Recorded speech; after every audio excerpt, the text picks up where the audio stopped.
All right. We are ready whenever you're ready, team. Thank you so much. Alrighty, well, I want to welcome you all to the Wedding MBA conference. We're so happy to have you guys here today. Can I have a few venues introduce themselves? Yes.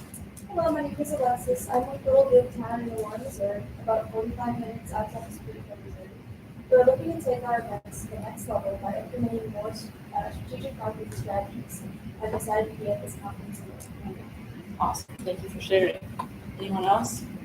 Hi, my name is Devin Williams. I'm with Lone Summit Ranch located in Lee Summit, Missouri, about 30 minutes outside of Kansas City.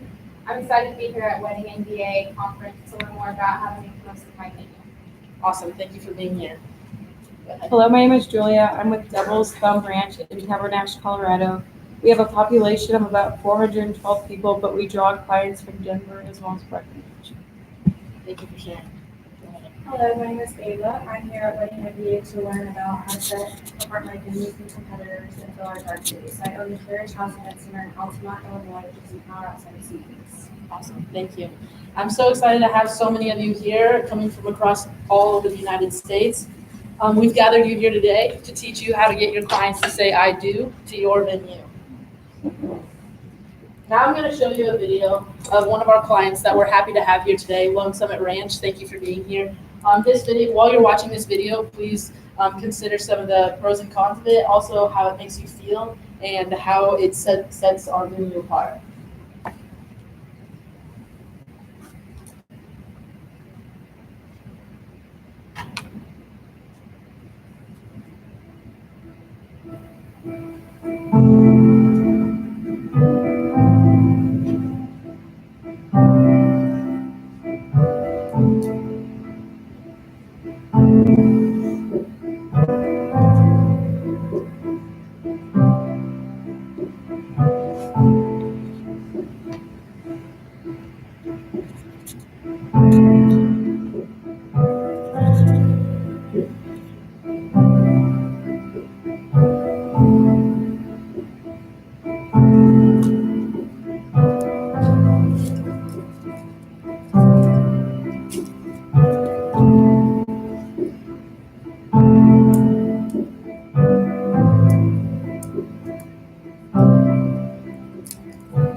Can I have a few people share what they liked about this video or something that stood out to them?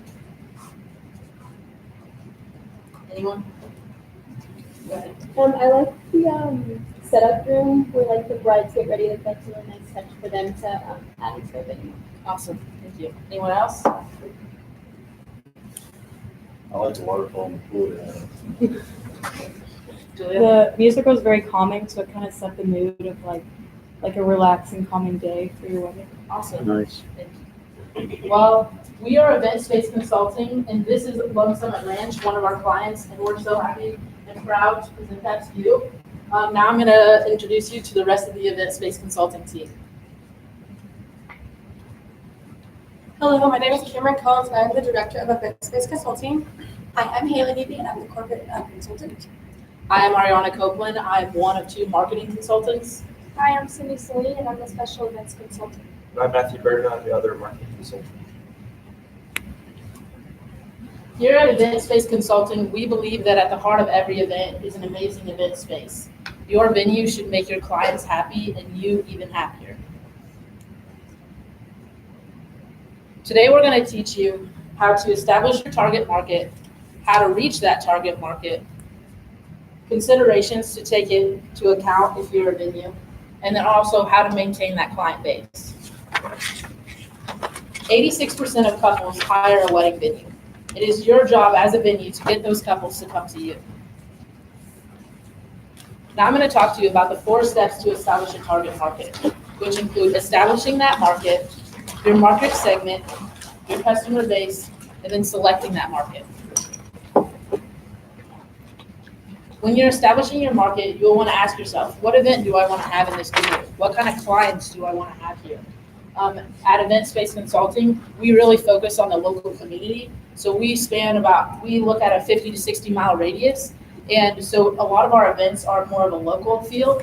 So whenever you're asking yourself and establishing that market and what you're trying to sell, Who are you wanting to have in your venue, and what events do you want to have? Then we're going to look at the 4 market segment variables. First, we want to consider the age, then market density, third region, and finally the price sensitivity. Around what age do you think couples are getting married today? 47. Close. Anybody else? 30. Closer. One more. 32.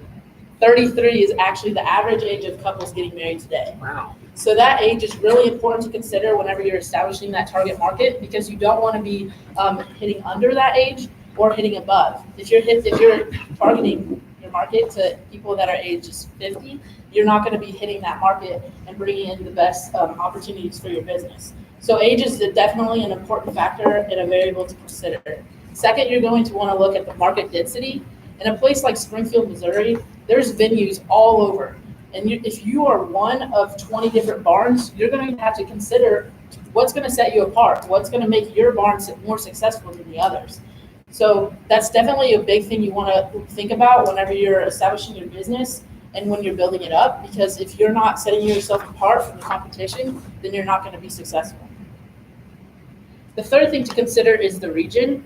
If you're in a low-income neighborhood, if your venue happens to be in a place like that, then you're not going to want to have a black tie event or some big exquisite event, because that's not going to draw from the local community, and the people that do come to that event might be scared of the area and other things. So that's definitely something to take into account, because the region matters. And like I said, we really pull from the local community.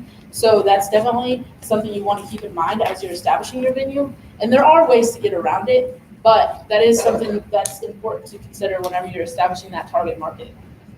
Last, we'll want to look at the price sensitivity. The economy is always changing. So with that, your prices are going to have to change.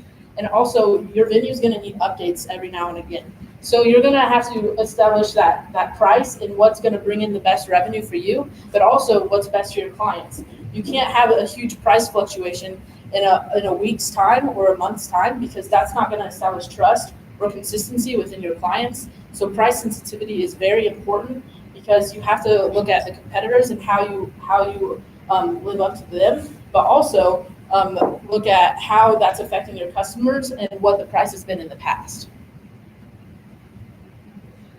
Then the third step to establishing your target market is to develop that customer base. Like I said, I keep touching on, we really focus on the local community in the event spaces that we help. So the main event that venues, the venues host are weddings. So you're going to want to really target those engaged couples and take into account that you will have to have other things to fill those dark days, but engaged couples are going to be your main source of the target market. Then for like I mentioned, the dark days, you're going to want to look at corporate businesses. Corporate businesses might not be included in that specific target market, but there's something you still want to consider, because like I said, those will fill in some of those dark days, as well as community events, which could be anything from a dueling piano to a fundraiser, to Glow Bingo, anything that will help bring in a little extra revenue to help with some of those venue updates and continue the revenue instead of just being on a total pause or not bringing any revenue at all. The last thing to consider whenever you're establishing your target market is the selection and narrowing it down. Like I said earlier, Lone Summit Ranch really focuses on a 50 to 60 mile radius. So they're going to have people coming from outside of that, but the 50 to 60 mile radius is where they really pump their money into their marketing strategy.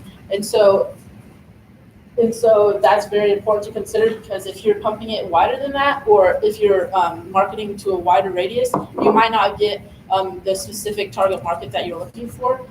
The second thing to consider is the demographic. Like I said earlier, the average age of people getting married today is 33, so that's in that millennial demographic, which is 22 to 37. And then last, you'll want to consider the sociographic, which, like I said earlier, weddings are your main event, so you're going to want to target that market towards engaged couples. Now I'm going to pass it off to Cameron to talk about how to reach that target market. Once you know what your target market is, you kind of have to figure out, how am I going to reach that? So 25% of couples research venues before they're even engaged, according to the 2019 Wedding Wire report. That just shows you how early you really need to be working on your marketing strategies. They often have a good idea of what they want for their event or their wedding. So if you're not in that running at the beginning, then there's a good chance you won't be in it at all. There are 6 main factors that millennial couples look at whenever they're choosing a venue. Number 1 being price. You're going to want to be sensitive to what the prices of venues around you are. You're not going to want to really inflate your price, because why would they choose you if they're not getting anything extra and it's an extra $2,000? The next thing that millennials really want is great reviews. You can get those from your past brides, but that's really what they're looking for. They want to know that you're going to follow through, you're going to do all the things that you say that you're going to do, and reviews is really the only way that they can see that up front. The next thing they want is really high quality photos. It's definitely worth bringing a photographer in and getting those photos for your website. I mean, they want to be able to envision their event in your space, and they can't do that if the photos aren't really good quality, so they can really see how it looks on wedding day. The next thing that they're going to want to look at is your availability. The Wedding Wire report shows that the most weddings are held in, of course, May and June, and then September and October. So you need to make sure that you're available Friday, Saturday, and Sunday. And even now, they're moving to more Thursdays because they want to be married in those months. And if the availability isn't there, obviously you can't get that revenue. The next thing is responsiveness. In this day and age, we have so much social media. We can really connect with our brides so quickly, and they want to see that. They were raised in a time where they can talk to anyone whenever they want, and they want a good response time from their venues, because if something were to go south or whatever, they need to talk to you right then, they can get that response. And finally, location. And I know that's something that if you already have your venue set, you can't change, but you can market it in a way that seems appealing to your brides. So saying, you know, we don't have a lot in this town, but we have some hotels, we have these attractions that's local, and that's a really great way to make your location look prime to your brides. There are 4 main ways that you're going to reach your target market. That's through bridal shows, venue tours, partnerships, and planning resources. And I'll go into a little bit more depth on those. Turn your eyes to the screen to watch a short video about what a bridal show looks like from the inside, and a few testimonials on why they're so helpful to vendors.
So we're here to just meet a lot of brides. I think it's a great way to get your name out there and let people know what you can provide for weddings. So far, we've had a really good turnout between people coming in and out, so it's always really nice to meet them. I didn't know what to expect, but it's a pretty steady stream of couples coming in and getting some nice conversations, got some nice leads, and people are spinning my wheels, and that's a lot of fun. I'm really happy that I found this because this is one of the bigger wedding shows that I've attended in Wisconsin, and it's great to be here with all the brides and grooms and the other vendors. Turnout has been great. On Saturday, we were nonstop doing samples, showcasing our cheese board, and all the brides have been so eager and so excited to be here. Turnout has been really good. Yesterday, We had a really good morning. We actually booked 2 shows. Turnout has been great. We were very surprised by how many brides are still looking for venues. So it's a very promising thing for us and very exciting to get to meet a bunch of brides. Excellent. It's a great sale. We had a great day yesterday, and it's 50-50. A lot of brides already have the venues, a lot are looking, so it's excellent for us. I thought that the pricing was reasonable. I thought just the exposure was worth it, and I would love to do it again. Boy, has it been busy.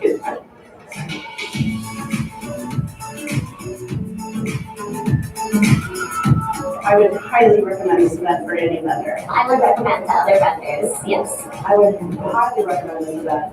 I would definitely recommend this event to other vendors. I totally recommend it to many people, yes. It's one of the best shows I've been to.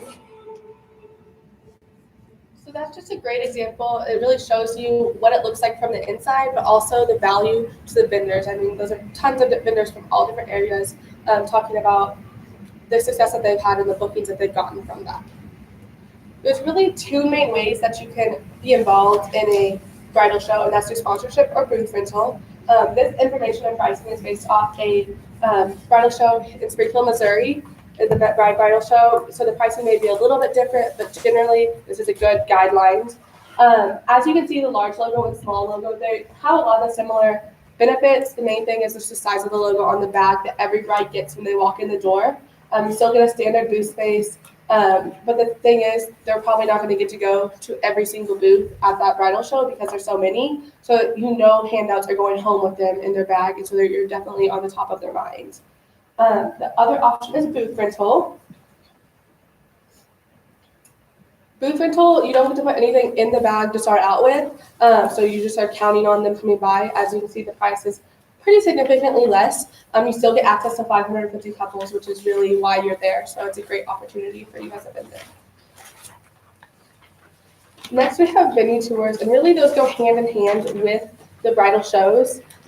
Realistically, you're probably not going to book a bride at a bridal show, but it's a great opportunity to get them to come see your venue.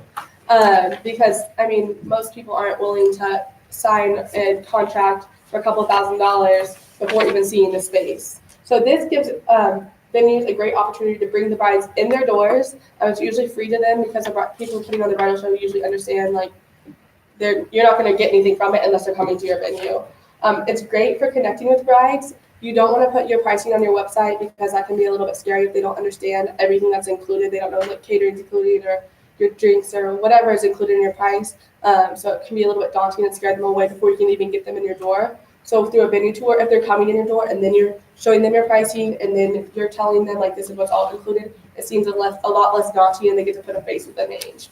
And then of course, networking with vendors, which is so important, and I'll go into that a little bit more on the next slide. Partnerships are crucial in this industry. Networking is so important. Brides want to know that they can trust you to show up and do what you said they were going to do.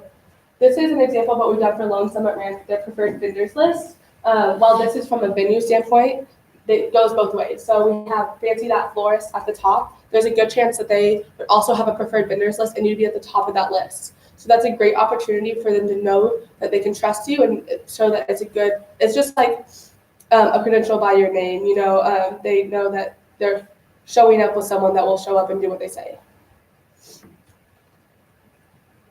In 2018, 80% of wedding planning was done online. So that shows you just how important it is to be on those planning resources.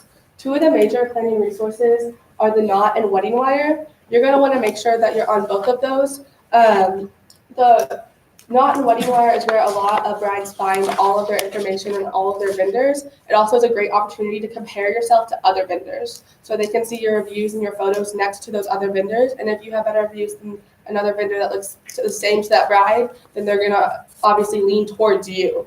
It also gives you a way to just reach them in another way. You can chat through both of those apps. So it shows your responsiveness being high on that as well.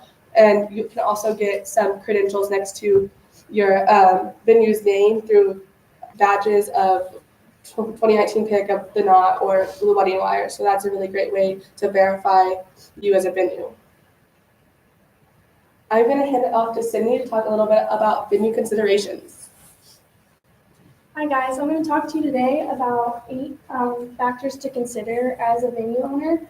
And the first one I want to talk to you about is your competition. So just asking yourself the questions, how many venues are close by, what do they have to offer, what's their price, and what's their capacity, and what are you going to offer to your clients and your brides that are going to make you different from them and make them want to say I do to your venue. Things that can set you apart from the start. And even evaluating that throughout the years is extremely important because everyone's going to be evolving. Every venue is going to be taking it to the next level to try to bring in those clients and those brides in every single way possible. So always evaluating your competition is extremely important.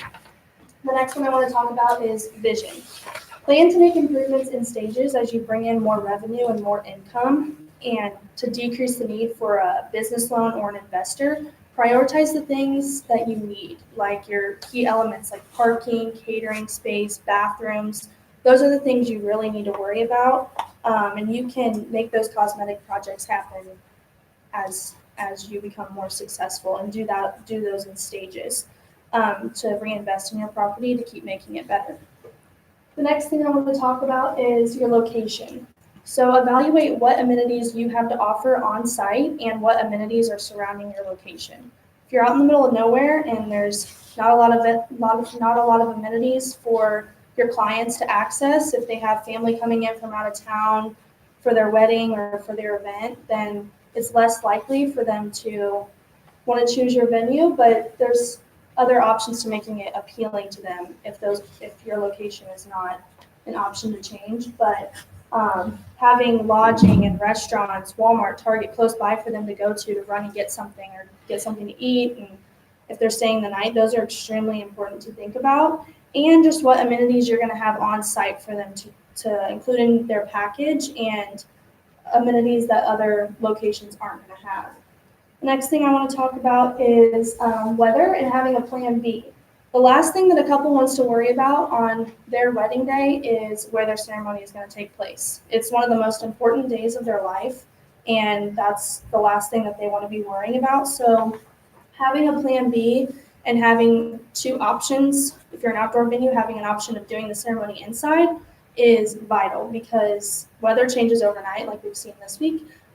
So it's really important to communicate with your bride and groom the week of and talk to them about how their vision might have to alter a little bit and how their ceremony might not be taking place outside no longer, and how you're going to change over from doing their event outside to doing it inside of a venue. The next thing I want to talk about is zoning and laws. So as a venue owner, you have to apply for licensing. For example, Lone Summit Ranch partners with an exclusive caterer, Brancatos Catering in Kansas City, Missouri, and they've been in business for the past 50 years. So they have their own liquor license. So that's one thing that Lone Summit Ranch didn't have to worry about when starting up, because that was on Brancatos' hands, and it was just one less thing they had to worry about. But applying for a business license, which you can do that through the city, and then having a tax ID and a sales tax ID from the state that you are operating in. Those are things that you definitely want to have, and you don't want to have to worry about those later down the road and get in trouble for not having those requirements. The next thing I want to talk about is networking. Creating the right team is crucial for your success. Many catering companies were interviewed before deciding on one exclusive caterer for Lone Summit Ranch for a variety of reasons. Having people working beside you and under you with the same vision and the same drive and the same determination is crucial, because if that's not the case, you're going to find yourself frustrated and just continuously set back rather than moving forward.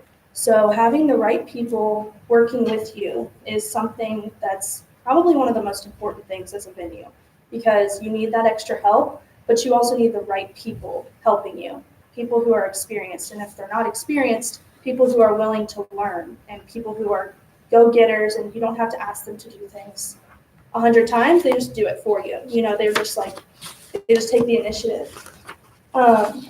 So when Lone Summit Ranch decided to partner with Brancatos, they saw the opportunity of getting their guidance and their advice And that's all they've received ever since then. They've been in business for the past 50 years, so it's really helped the venue learn so much and just make it to the next level from their help. The next thing I want to talk to you about is website. Today's business world is highly internet driven. We have access to it 24 hours a day, 7 days a week in our hands. So having a website that's appealing and really makes your venue stand out is crucial. They want to be able to browse through your photos, look at your videos, see if it works with their vision, review packages. And I know lots of venues don't list their packages on their website because it can drive customers away. Those prices can scare people, which is understandable. So having venue tours is really important because they can come in, you can show them the property, and you can explain everything they're getting with those prices rather than putting it on a website. But if your website or if your package is pretty straightforward and they can easily understand it, it's not a bad idea to post it on there because they can know what they're getting themselves into before having to come and tour the property. But I do understand that a lot of venues like to have tours as an option so they can explain those packages.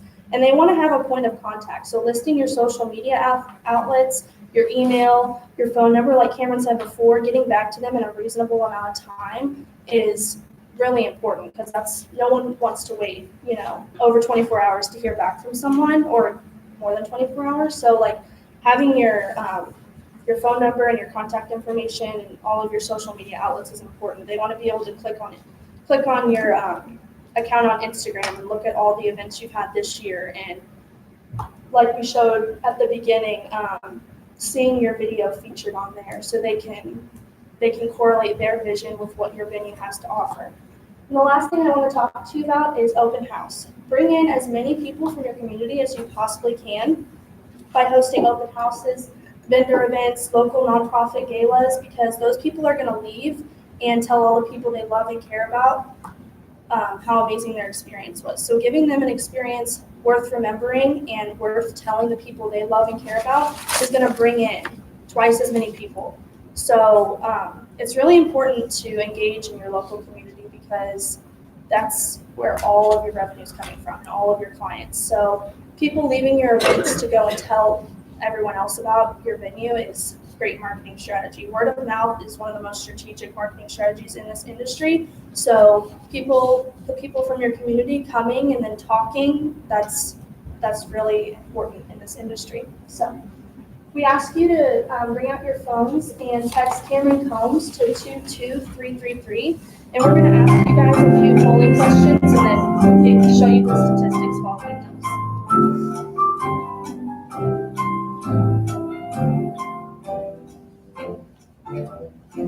If anyone has any issues, you can just tell us. We can help you.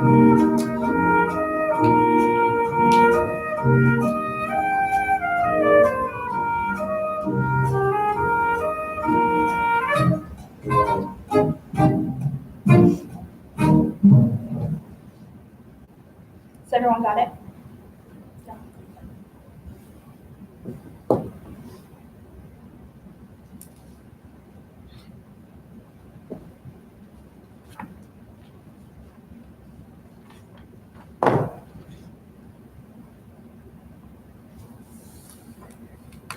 Does anyone have any problems?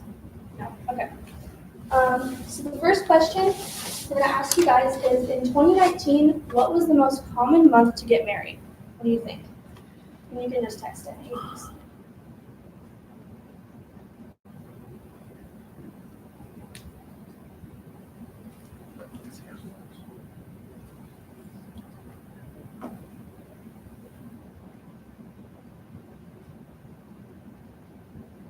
Does everyone answer? Okay. The most common month to get married in 2019 was October, and that was from Wedding Wire. I assume that's because it's not 100 degrees outside, but it's still nice enough to where you have the option of doing your ceremony outside. September and October are definitely the most. Lone Summer Ranch books 2 weddings a weekend those 2 months, so people really love to get married in the fall. The next question we're going to ask you is, what is the average number of guests at weddings in 2018?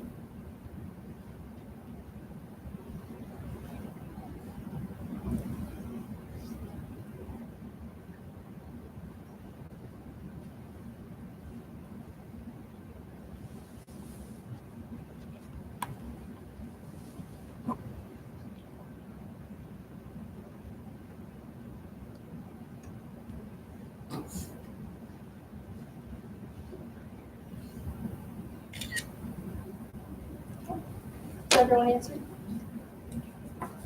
The average number of guests at a wedding in 2018 was 126. That number shocked me because I guess just from experience, weddings are normally a lot larger than that, in my opinion, I thought, but that's according to Wedding Wire, that was the average number of guests. Next question we're going to ask you is, in 2018, what percentage of wedding ceremonies were held in a religious institution?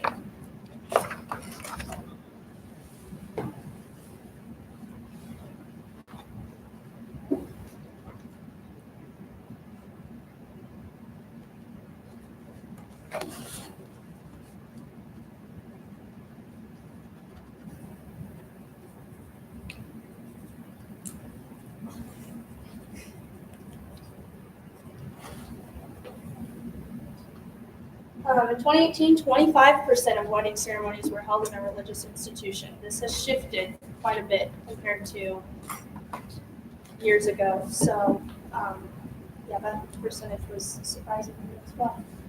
The next question we want to ask you guys is, which of these 4 categories did couples in 2018 spend the most money on?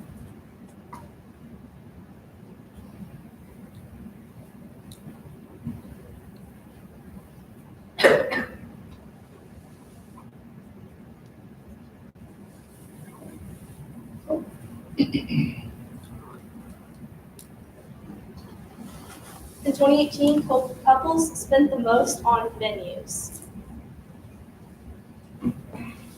In 2018, how much did the average engagement ring cost?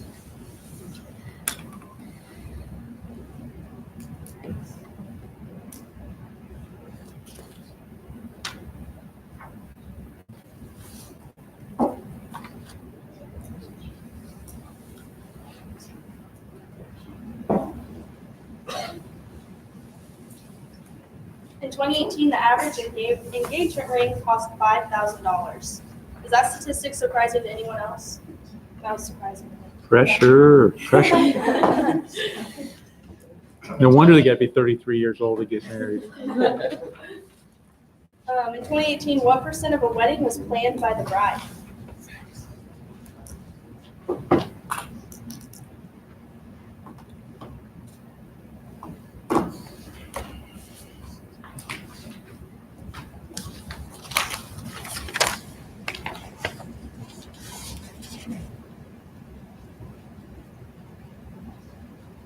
In 2018, 54% of the wedding was planned by the bride. I'm going to pass it off to Haley, and she's going to talk to you guys about filling in the dark days with light. Hi guys. I want you guys to ask yourself these questions. How do you bring light into your venue during dark days? How are you bringing in revenue? And how are you getting people out to the venue? Well, have you ever thought about bringing in different events other than just weddings?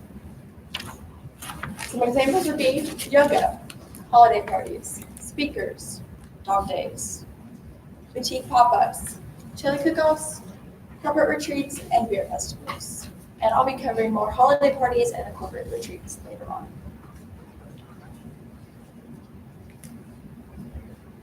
Offering corporate packages allow you to fill in the weekdays that are typically profitless. These meetings are usually held annually, which can be good for a venue if you want to continue booking every year. Many times these packages get offered at lower rates, but they allow you to have more profit than none at all.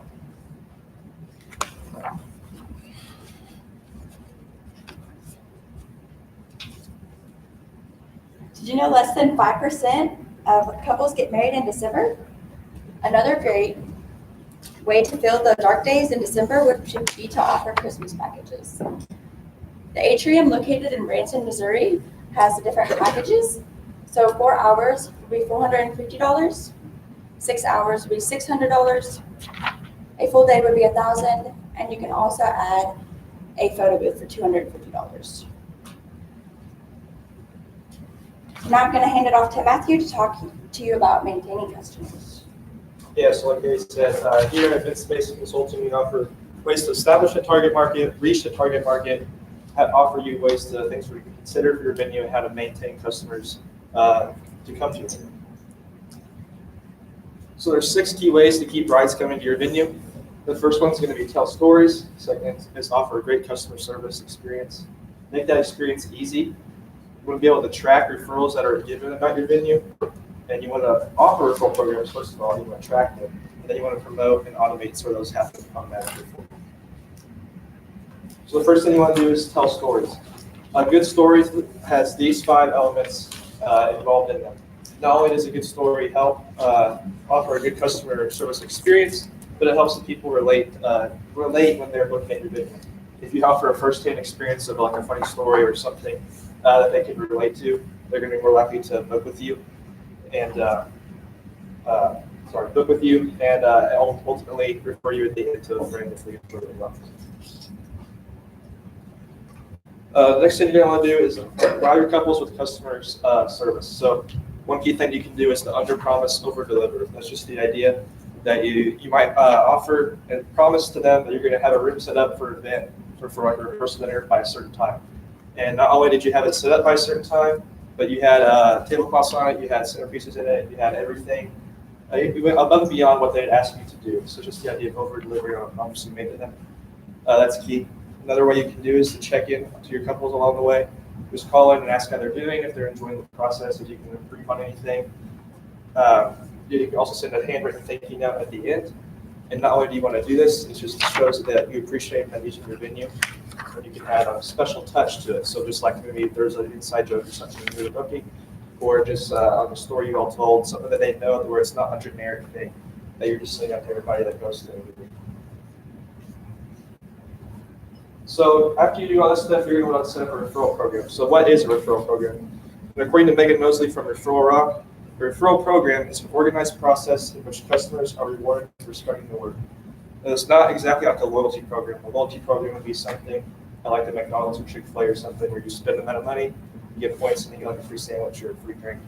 This is more along the lines of someone looks at your venue, they enjoyed the process, they love your venue, they fill out a little paper, and it refers them to like a friend that might be getting married or another company that's has another retreat coming up.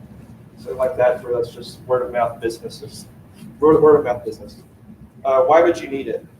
A well-organized referral program can bring any small or mid-sized venue to the next level and totally change the scope of your revenue. Malik Hassel is a photographer in Canada, and he went from having like 2% of his revenue based on referrals to almost 40% in the span of a year when he started just using a referral program to get people to come. So it might be somebody like Bob or somebody who gets his photo taken, and then he refers to his friend Joe to go to the same guy. And not only do they cut down his expenses like advertisement and stuff, it also shortened the process for him. He was able to go contact this person, and they were able to set up other shoots. So it just made more sense for his time and what time they'll spend for him.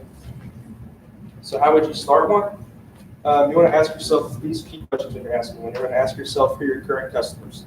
So like we said, millennials, average age of 33 is when people get married for a venue. You want to ask yourself, like, that's your current customer. What are they going to be willing to spend? What do they like? What do they dislike? All the stuff we just said. Are there going to be rewards for this? So if they fill out their referral program and they refer a friend, did they get some type of this? What's the incentive for them to do that? Are they going to get a gift? Are they going to get a discount? Make it something that's worthwhile to their time. Are you going to offer something to the current customer as well as the old? Are you going to offer to them the person who gave the referral, and are you going to offer something to the person who acts upon the referral? That's key. And if you do that, they're more likely inclined to go act upon the referral program. And you're going to want to keep it simple. Make sure it's a catchy title and that it's convenient for them to use. You don't want it to make it super hard and long, drawn-out process. Otherwise, you're just going to be not going to do it. Make sure it's simple for them. A catchy title would be something like a give 20, get 20%.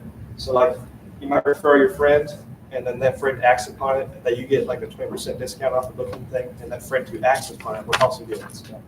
So just like catchy titles like that. The next thing you're going to do is to make it easy. The power of social media is something that we all know is super crucial in today's age. If you're not on social media, you're not reaching anybody really. Like, it's just going to go out on word of mouth. So your social media page is huge. Something you can do is for referral wise is to have a link on your social media that links them to the website, which then will lead to the referral program, so it's easy for them to use. You can tag couples if you post a picture, tag businesses and post a picture of them out on the street, something so that they can easily share that to their own page and say, look at what we just did, this awesome video. So just have those ways for them to do that. Make it easy for them to do that.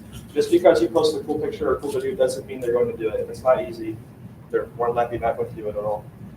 The next thing you're going to do is to set up a referral reward system. So these are the 5 things you want to do. The first 2 are tiers and stages. That's just a different way of how you set up the rewards. So tiers would be rewards change based on the number of referrals given. So a business might refer 5 other businesses. And if they reach a 5-member milestone, then they get a certain type of reward, like a gift or a discount of some kind. If they reach 10, that reward goes up. Or you can set your referrals thing up in stages. It can be the person that just got married at your venue refers their friend. That friend sets up an appointment to come look at the venue. There's like a smaller reward for that. After they do that, they come and they actually book the venue for their event. So you get another discount on top of that. And at the end, they refer a friend. So there's another one on top of that. So the stages one keeps multiplying. Tiers and stages, just a matter of what your business can afford. Once you decided that, you're going to decide on the reward system itself. So is it going to be double-sided? That would be where both sides of the referral process get a reward. That'd be like the give 20% type thing I mentioned earlier. One-sided would be just one person in that party gets a discount. And that one's not as effective because there's only one reward. So someone might refer a friend and they get the reward, but the person may not act upon the referral because there's not really anything in it for them. And the no incentive is the one that's least effective for obvious reasons. There's no reason for them to act upon it, so why would they do it? They're going to have a what's in it for me type attitude. So the next thing you can do is you can set up a way to track your referrals. Referral marketing is just, it does everything for you. It does the design, helps you implement it, and it helps you track it. And as you go down the list, the more expensive they become. I know the friend buy one at the bottom is like $700 a month just for you to run a referral program. So when it comes to the design, it makes it look well, like a Google Doc type thing. Process makes it easy for them. The person just fills in, I had a great experience at this venue, and I say, I would love my friend Julia to come check out this venue. And that links to them to Julia, and they submit so that the business will be able to see that tangibly on the software and know who to contact and know that they're available for them to maybe reach out and lead type thing. The Campaign Monitor and Advocate Hub, they're cheaper, but they also do email, so they're not as likely for it to reach someone, because I know if you get spam email all the time, you just kind of weed it and go to your spam. So those are going to be ways for them to send out email blasts for people who have been to the venue in the past and say, hey, do you have any recommendations for us to act upon? The Ambassador and FriendBuy, like I said, are the most expensive. FriendBuy actually is used by Grubhub, so they use this way just to act upon leads and know where they can go and expand their business. The complimentary is something that you would add to your already existing referral, or something you can use separately. It doesn't do anything for you. It just helps better track your referrals and where your venue is being mentioned. So we all know what Google Analytics is. It just tracks where the website for social media is mentioned. Not only does it track that, but it also tracks who sees an ad, who mentions your venue and like a review page, who has liked your Facebook page, all this different stuff. It tracks everything in Google. It is super effective, but it's also pretty expensive and kind of hard to use. But there are ways that you can learn that the Google Analytics thing. Reviews are a form of referral. If you have a good review, people are going to be more likely to go to your venue. In fact, according to Wedding Wire, people are more likely to book your venue if you have good and bad reviews versus none at all. So having a review is a good form of referral for people to come use your venue. So the last thing you want to do is to have 4 ways to promote and automate those referral programs. It's going to be a lot harder if you have to manually do that stuff all the time. Those softwares have ways for you to set up like the email blast, like I just mentioned, like the Campaign Hub, the email blast out saying anybody you recommend our venue or anything like that. A website link, it's easy to find, and it's on your website, and it's super easy to grow referrals. You can honestly, you can plug a story on Instagram and say, hey, If you know anybody that might come our venue, let us know. Just different ways like that. You can do a handout, like Cameron and Sydney said. Handout like a venue tour, saying, "Here's our business. Here's what we have to offer. If you have any friends, would you please refer us to them?" So just like things like that. And all those things are going to give you a social currency, and that's just a way for people to talk about you. You're going to be on the social market. People are going to know what you're offering, what you're not offering. It's just a good way for people to know who you are, because there are, according to WeddingWire, there are 2.4 billion brand-related conversations a day, and it'd be pretty awesome if you can get your venue in those conversations. So those are great ways to do that, to offer social currency. So I'm going to hand it off to Cameron. She's going to wrap things up for us today. We are so happy that we got the opportunity to be here today. We hope that you've learned a little bit about it. We are available for hire for your venue, so if you have any questions, please feel free to contact, or if you are interested in or have any questions, please feel free to contact any of us, and we would love to talk to you a little bit more about that. Do we have any questions?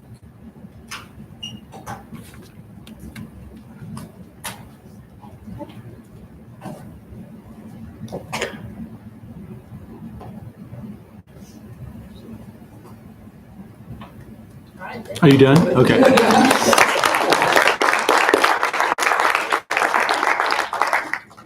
All right. Well, we know one thing they can improve upon, that conclusion, right? We didn't know you're done, so you want to really make sure that's really tight and really obvious to us. So, hey, great job. Thank you so much. Again, you guys, going first is hard, and you guys worked hard at it, and I'm grateful, very grateful. So here's the process. And can I get the time on that, Grace? So it'd be about 46, 23. Is that what it is? 46, 23? 46, 23? Yeah, cool. I've got it on here too as backup. I'm going to keep this thing rolling just because some folks will be able to hear some of my feedback as well. So here's what I'd like to do. First of all, I do want to ask the question, do you have any specific questions to this team about the content? Like, is there something more you want to know about the content? This is just one of those fire questions at them, see if they know the answers or not. Do you have any questions you might want to know about it?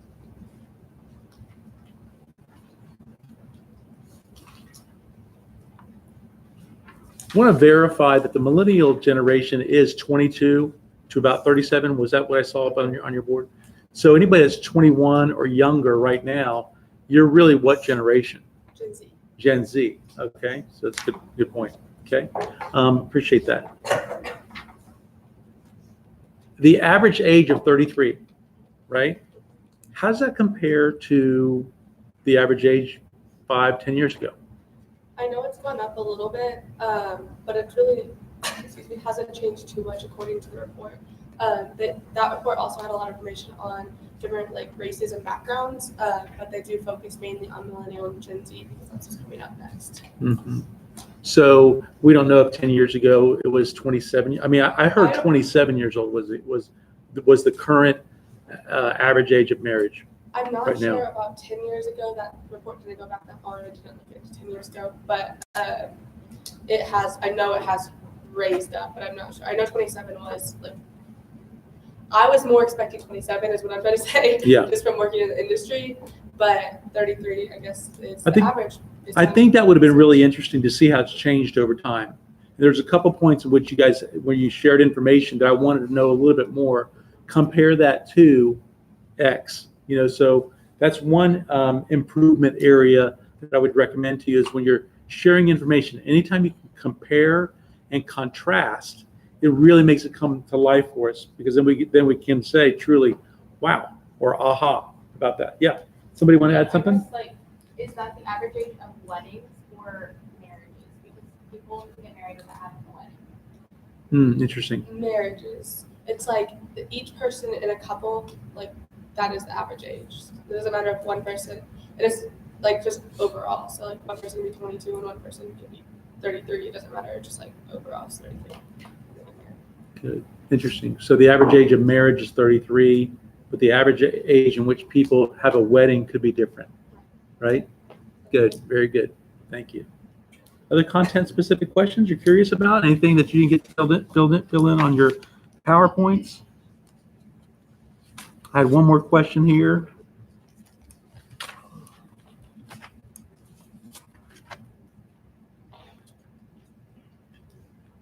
Oh, just one process question.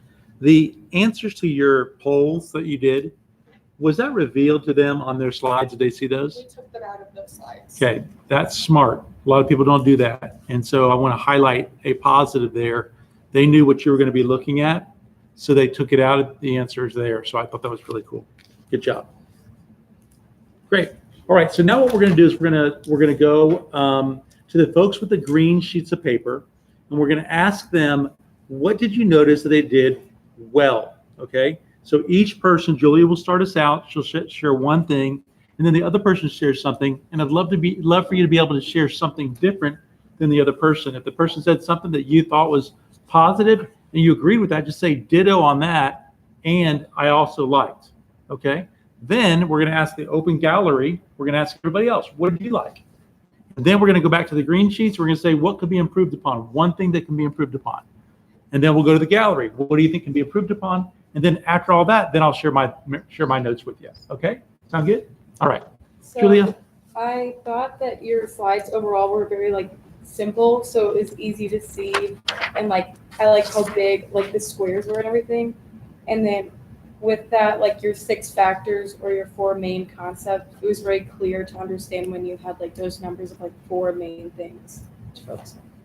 Good, thanks. You guys overall presentation, it was very clean and neat. You guys moved clean and making sure that one person was next and one person was next, stuff like that. So Transition. yeah. The transitions were fluid. Yeah. I would call it. Yeah, good.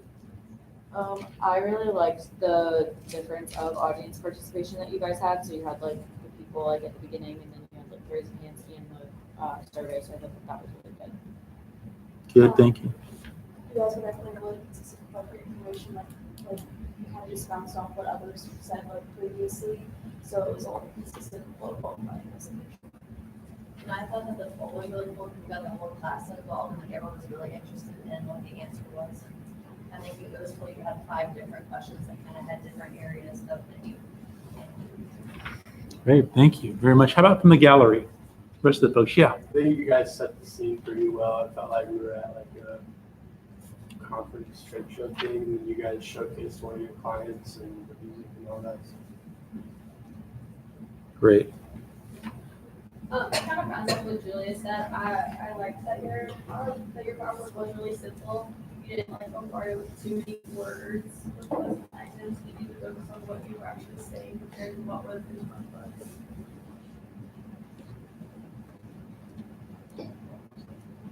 I thought it was kind of neat how you guys had the fill in the blanks pretty much on every single page, and the polls, it was kind of keeping the audience not forcing, but it made sure that the audience was engaged the whole entire presentation. Good, good. Yeah. I thought you guys were very professional. I was really impressed on how all you guys prepared everything, and also y'all were great. So I just wanted to applaud you guys on that. And Molly, when you say you were professional, can you? We weren't just treating it like it was a class assignment, like it was a presentation. You guys really set the stage well and made it feel like we were here at a conference. We weren't local vendors or whatever we were the actual audience. It just felt really soft. Nice, good. Yeah, did you want to add something to that? Yeah, for what he was saying, when you have with our phones, it was about halfway through, and not that it was boring or anything, but sitting through a 50-minute thing to get, you just kind of lose focus. So it kind of brought our focus back in halfway through. Nice. And then Good placement of the poll. It wasn't just at the very end, which a lot of people do at the very end, like I do a Kahoot. But in this situation, they did kind of in the middle, right? Was it about middle point? Okay, good deal. Great. Anybody else? I like the juice. You like the what? Yeah, that's good, wasn't it? Awesome. Now, you guys notice they actually went to the step of creating their own labels? What? Okay. All right, now let's go back to the green sheets. Can you highlight something that you think can be improved upon? I didn't really write much, but other than some sections, when people would say, they wouldn't say as many verbal references. So I was kind of wondering where that came from. But some people's sections, it was a lot of according to, or this was from the not, because I can remember that. but just a few of the sections didn't have as much verbal reference. But Okay. overall, it was good. Good. That's nice. Thanks. Okay, mine was the same thing, but You said dang it? Did you say dang it, or did you say Yeah, I said ditto? dang it. Okay. The only thing that I would say was like the references on the actual slides. That's my only thing, to be honest. You guys are really good. Did we see some references on the slides? I think I did see some. Pictures, it was very specific, like, Yeah. this is a statistic Right. about this. Great. And while we're on that, references, this does happen, but this will be the only time that it will happen. What you want to do is provide me that sheet of paper of your references in a full sheet of paper so I can read them, Okay. right? The students don't, they don't really care about it as much as I do, because I want to go back and take a look at some of those references. So everybody, your reference sheet, even though you put it at the very, very end here, make sure you print out a full page, copy and paste it onto a separate page if you want to. It'd be hard for me to read that even on black and white. So full page so I can read it, okay? Highlight that, check mark that. Don't forget that, okay? Good deal. Somebody else, yes. I think that you guys like overall did a really, really good job. The one thing that I was just like a little bit underwhelmed with is like the tone of voice and like facial expressions. Because like you guys seem very passionate about it. You have a lot of knowledge. Like we want to see that you're engaged, because like I caught myself like being a little bit like distracted. So like if you're excited about it and like your tone of voice changes and you're like, oh my God, like look at this, like this is so cool, we're gonna feel the same way, and it like translates a lot better. Excellent, excellent. And one of the things I want to mention is related to that. Whenever we get feedback to folks, I'm going to give them individual feedback here, but publicly, I don't care for somebody to say to Cameron, you really need to do X, Y, Z. In terms of improvement, what you did was perfect. You just said some people could improve upon by doing X, Y, or Z. That's the kind of feedback I'd like to give. Now, if you have praise for somebody, like you knocked it out of the park, Cameron, I'm okay with praise being directed and focused on somebody. But when it comes to critique, let's do that privately, or let's do it in generalities. Okay, cool. We're learning the process here. So, okay. Definitely ditto to everything that's been said. That you guys did a really, really good job. Maybe just a little bit more involvement. Because like in the beginning, whenever like we were all talking, like it really made you feel like you were in confidence. So just like maybe because we did the complete, but maybe more like verbal interaction too. Agreed. Good. It's I great. think you guys did great. The only thing that I had was just more of their conclusions. I would know like how to track like exactly. Yeah. Yeah. Okay, good deal. Okay. Yeah. The gallery. I was just gonna bounce off Tanya. I agree with the tone. I feel like the generalization wasn't quite.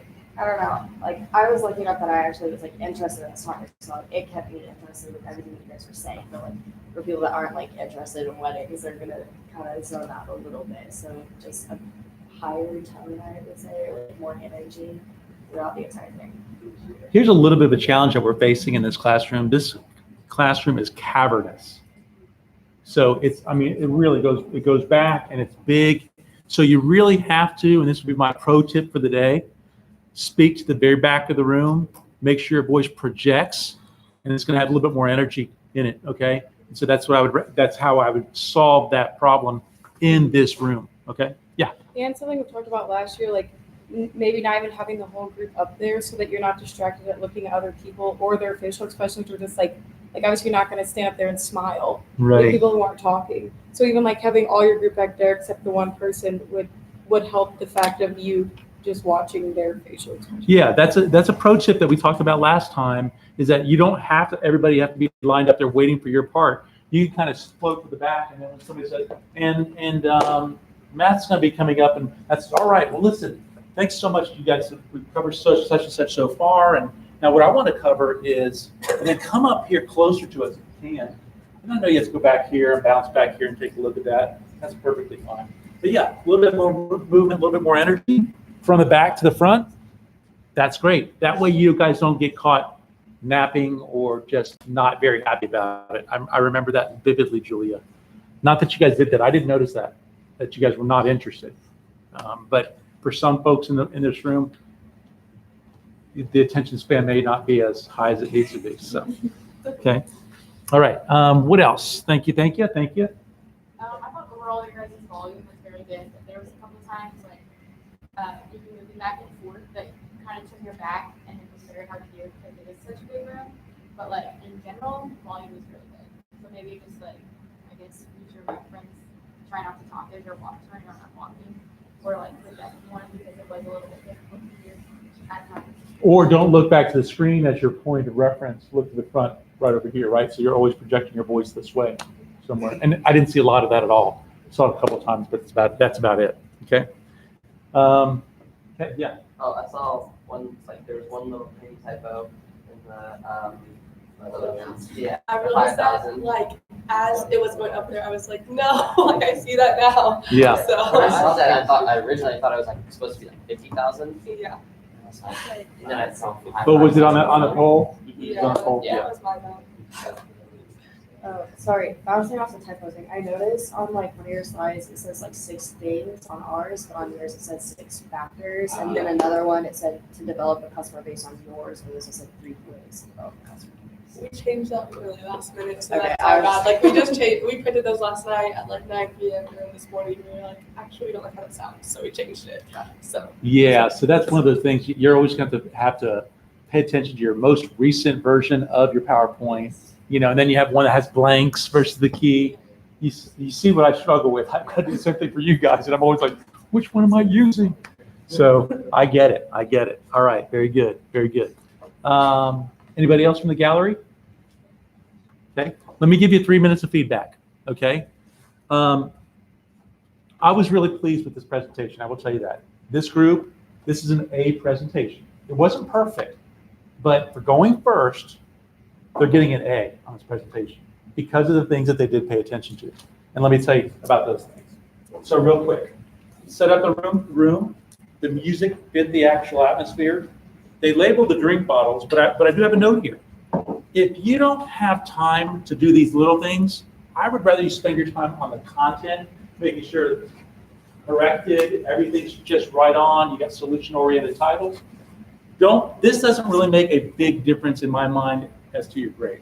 What makes a big difference in my mind is all those other things, delivery, working knowledge, etc. So I just don't want you to go out and say, we got to get bottles and got to deliver. Nah, that's it. Sweet, nice, great. I'm not surprised. Get on the topic. Transitions to the other person, I thought were pretty good. That worked. I thought you previewed the videos. When they used the video, they previewed the video. You're going to be seeing a video on such and such. Be looking for X, Y, and Z. And then came back after that and asked the question, at least the very first one, Ariana, what did you notice? Thank you. Thank you. She affirmed the comments. Okay, that was great. Clean, consistent slides. Slides were not their notes. And that's what we will tend to do. We will take an outline and we'll paste it into the slides, and then we'll use the slides and read our next line, 2 or 3. What they did is they had working knowledge enough. They gave you the main points up there, and then they explained what they know about that. Was there a couple opportunities, I thought, to elaborate on something with another slide? Yeah, maybe. But overall, they used their slides just to keep us in an organized fashion, and then they explained it. Don't forget to do that. Don't use that as notes. Don't use this as notes. Use it as landing points for you to then talk and elaborate on that point. Okay.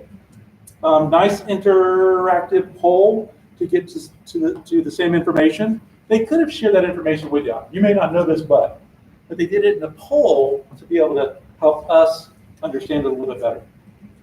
Mostly solution-oriented slides. Solution-oriented slides was the difference. Okay, so last night, I was talking to you last night at 7 o'clock. They were working on those things. I just kind of said, how can I help you? And I saw that 4 things or 5 things, what was it? So I said, what you want is solution-oriented slides. You want 5 or 4 factors, 3 elements, 7 keys. Those are solution-oriented, and we can order those a little bit better in our minds and follow along in the process, okay? So keep that in mind. They did do some verbal cites, and then I did see some in-text citations on the slides. Now, here's the cons. I think you need to establish the problem a little bit better.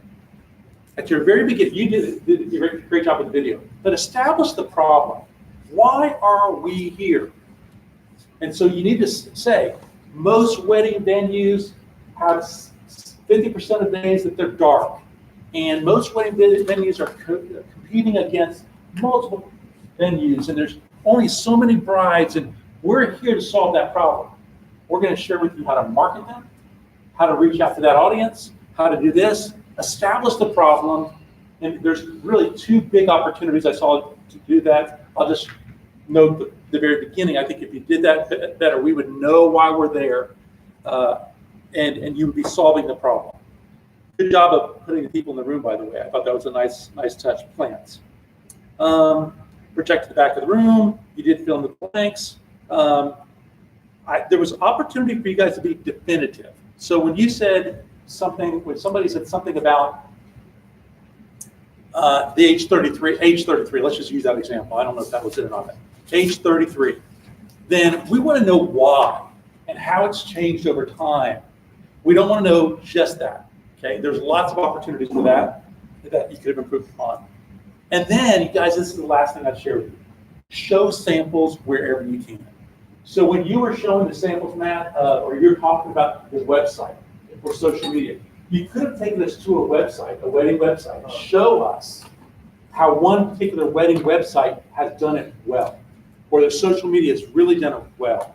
Or take us to one of those tools, many tools, just take us to the tool and just show us how it actually works, or how that reward system or the incentive program or the referral program, see how it works. Show us, don't tell us. I would rather have less tools, one tool that you recommend to us, and show us that tool. You see how that would be much more deeper than wide, okay? Other things that I have here, I'll talk to them about that individually. But this is a fantastic start. You guys have seen a group of individuals that have said, hey, we care about this, we care about the details. I'm very, very proud of you guys. They get 3 extra credit points, not 3 extra, 3 percentage points for going first. Same with the next class. Get them hand. Conclusion, need to wrap that up. Hey, so we've covered this, that, and the other. Listen, you can have success as a wedding venue. We know you can do it. Have a great day. All right.